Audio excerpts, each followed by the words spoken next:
Wawasan Nusantara adalah sikap bangsa Indonesia mengenal diri dan bentuk geografisnya berdasarkan Pancasila dan Undang-Undang Dasar 1945.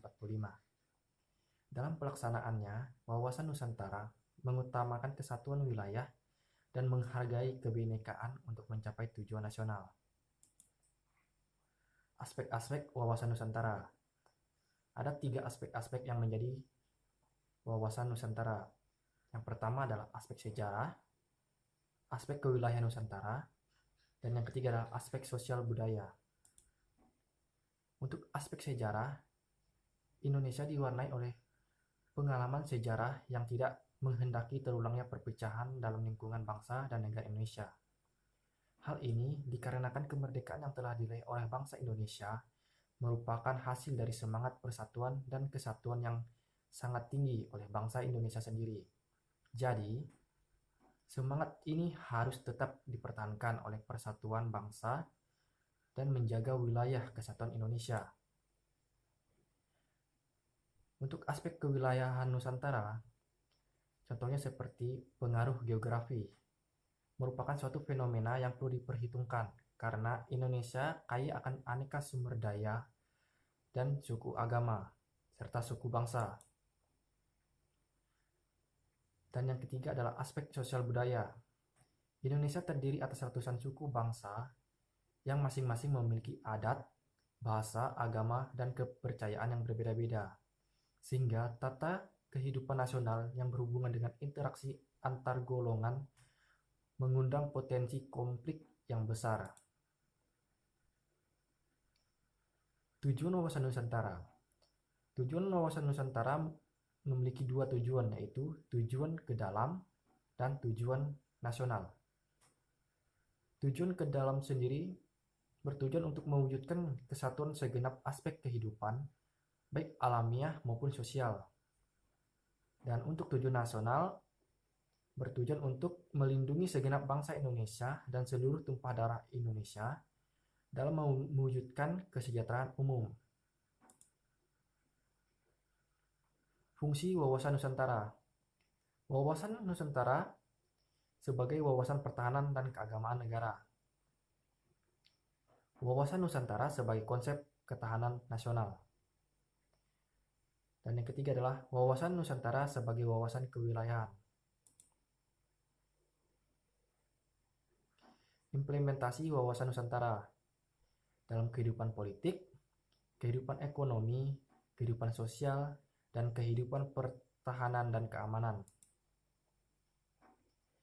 Untuk kehidupan politik, mengembang sikap hak asasi manusia dan sikap pluralisme untuk mempersatukan berbagai suku, agama, dan bahasa yang berbeda sehingga menumbuhkan sikap toleransi. Untuk kehidupan ekonomi, dibutuhkan pengembangan ekonomi harus memperhatikan keadilan dan keseimbangan antar daerah. Oleh sebab itu, dengan adanya otonomi daerah dapat menciptakan upaya dalam keadilan ekonomi. Dalam kehidupan sosial, ada beberapa hal yang perlu diperhatikan, yaitu 1. Pengembangan budaya Indonesia untuk melestarikan kekayaan Indonesia serta dapat dijadikan sebagai kegiatan pariwisata yang memberikan sumber pendapatan nasional maupun daerah. Contohnya dengan pelestarian budaya, pengembangan museum, dan cagar budaya.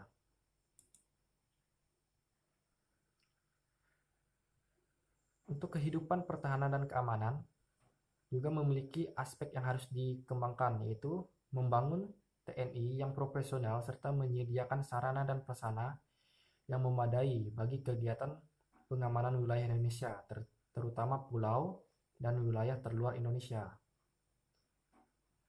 Ada juga membangun rasa persatuan sehingga ancaman suatu daerah atau pulau juga menjadi ancaman bagi daerah lain.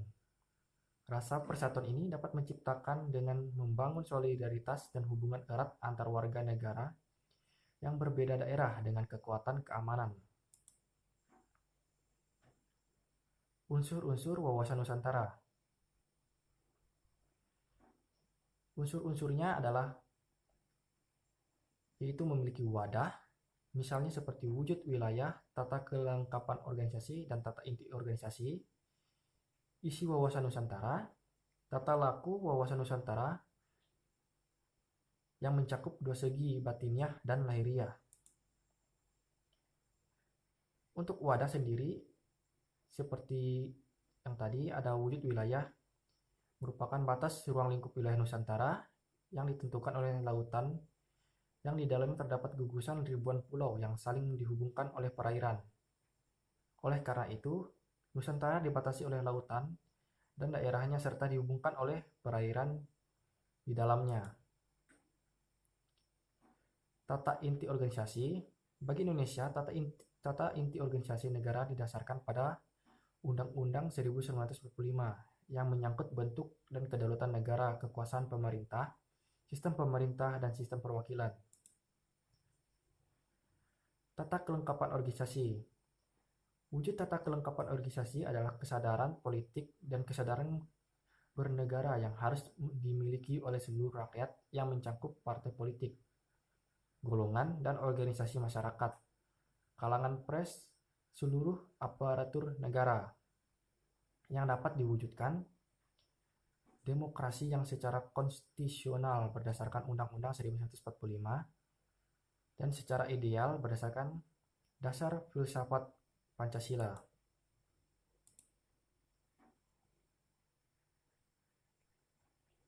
Isi wawasan Nusantara.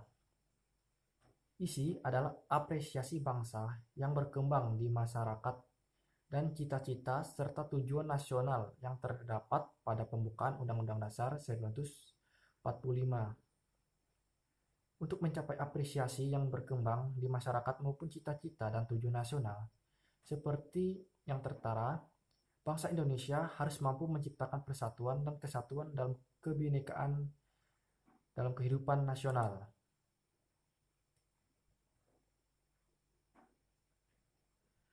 Tata laku wawasan Nusantara yang mencakup dua segi, yaitu batiniah dan lahiriah.